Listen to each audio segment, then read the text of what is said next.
Hey, what's up guys? Cain here with XBLA fans, and I'm going to be giving you a quick taste of Punch Club. Now, Punch Club is from Tiny Build and Lazy Bear Games. It releases on Xbox One on March 31st, 2017 for $9.99. And basically the gist of this game is your father's killed before your eyes, and you kind of take up his legacy as a fighter. And I'm going to leave in a little bit of the story here, but I'm going to try to keep this video super spoiler free.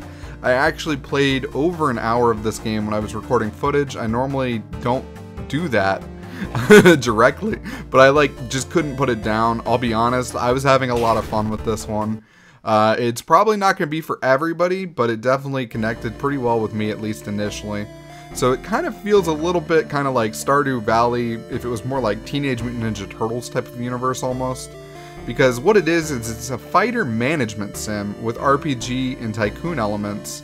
And you're going to eventually try to find out who killed your father, maybe learn some stuff about yourself. It's very story driven. There's multiple different kind of narrative branches that you can eventually discover, as well as different game endings according to the developers. Obviously I have not had a chance to finish this game myself, but one of the cool things is you can get pretty deep with the stats. You can go through some pretty extensive skill trees for a game that, you know, was originally a mobile game or a, you know, on PC as well.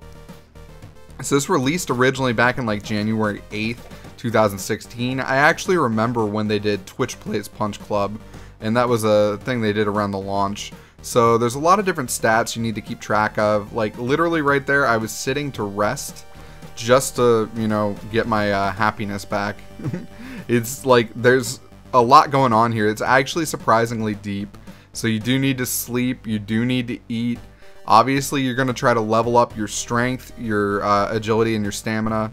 And like it's something that definitely care about.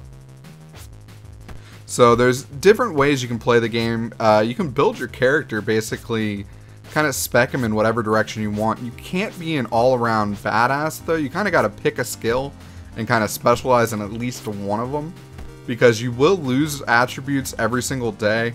It's very much a kind of game where there's a lot of like cost benefit that's got to go through in your head, where you've got to kind of maximize your returns on your time and your money. So this is just the fighting mechanics in the game. At the moment they're pretty simple because you only really have a couple different abilities and whatnot. Your character just kind of fights on his own. My guy's gonna eventually win this fight, and I might just cut out a little bit of this, but who knows. I think I'm just gonna leave it. But like, this is kind of what it feels like. It's not anything too crazy. At the end of each round you get a little bit of energy back. Eventually you actually can knock people out by just knocking their stamina down all the way.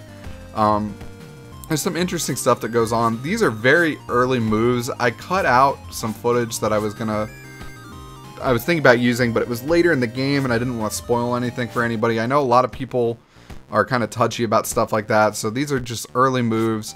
You do get some cooler stuff eventually later, and like you kind of got to spec your character around the ways you want to upgrade them. So like certain things that are higher and going to use a lot more stamina, it may require you to have a guy who's got enough stamina to use them. So definitely things you have to think about and pay attention to. There's a lot of references in this game. I'm going to just kind of mention them, but not go super in depth into what they are. You're going to see a lot of things that I grew up with in my childhood, at least. And some movies I loved, you know, kind of some TV shows, other things like that. So there's a lot of different stuff. Like, I mean, heck, that's Clippy the paperclip right there. So there's some really cool stuff in this. Obviously you have to go to a job to be able to get paid. Like, there's a lot of various things you're going to need to do. And you got to balance your time. Like, you know, even when you take the bus, you have to make a decision of, would you rather spend money or would you rather spend energy and time? So there's things that go on. Like I was saying though, with the different skills, this will show it right here. This is kind of the old fighting guide that you got left, and it kind of just gives you some tips. And it'll show you can fight, you know, like a turtle, like a tiger, or the other direction, which I totally don't remember because I think it was the one I didn't want to do. So strength, agility, and stamina are your three stats. Obviously, right now I have strength and stamina both at 2, and my agility is only at 1. I'm going to eventually start to maximize my stamina. That's the direction I went. So I went for the turtle instead of going for the bear or the tiger. So when you work out, you need to pick basically the different exercises that are going to maximize the specific stats you want to boost, which is actually kind of interesting to think about. Trying to pick out what type of exercise is going to do what you need. Obviously, push-ups is what you can do at your house right now. Eventually, you can buy exercise equipment for your house, but that's later on in the game. And that's what I mean by there's a lot of things that you can upgrade eventually, and it gets pretty deep the ways you can just decide to do various things. So like right now I have to travel if I want to exercise specific attributes, and I have to do that at the gym. It costs me $10 to get in here. It costs me, you know, like 2 hours of time to even get here. And if I get hungry or something, I can't just use my fridge. I gotta buy stuff out of the vending machine. So that's another kind of drawback of having to use this gym.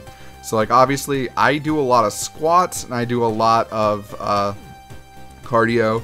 That's how I keep my strength and my stamina maxed.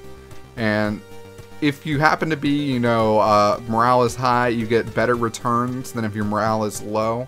So that's definitely another thing you have to think about. Now, eventually you can get different jobs, and some of these jobs have some very interesting kind of side quests that can kind of be associated with them.